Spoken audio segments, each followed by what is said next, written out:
আমাদের নামাজ, আমাদের রোজা, আমাদের ইবাদত, এগুলোকে মিজানের পাল্লায় উঠালে কোনো ওজনই হবে না। তবে আমাদের একটা কৌশল জানা আছে, আমরা আল্লাহর রহমতের ভিখারি।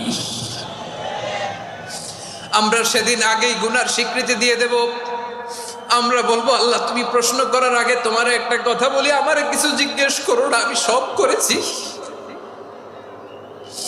এমন কোন পাপ নাই যে পাপ আমারে দিয়ে হয় নাই। তোমার রহমত দিয়ে তুমি জান্নাতে পাঠাবা, তোমার দয়ায় জান্নাতে যেতে চাই, আমল দিয়ে না। পারবেন বলতে? কিয়ামতের দিন আমরা বলবো, আল্লাহ আমার আমল দিয়ে জান্নাত চাই না, আমি তোমার দয়া দিয়ে জান্নাত চাই। তোমার দয়া ছাড়া আমার কোনো উপায় নাই। কারণ আল্লাহ যদি বিচার করে, বাঁচার কারো উপায় নাই। আল্লাহ যদি বলে ফেলেন তুই এটা করলি কেন, ওখানে গেলি কেন, কোরআনে হাজার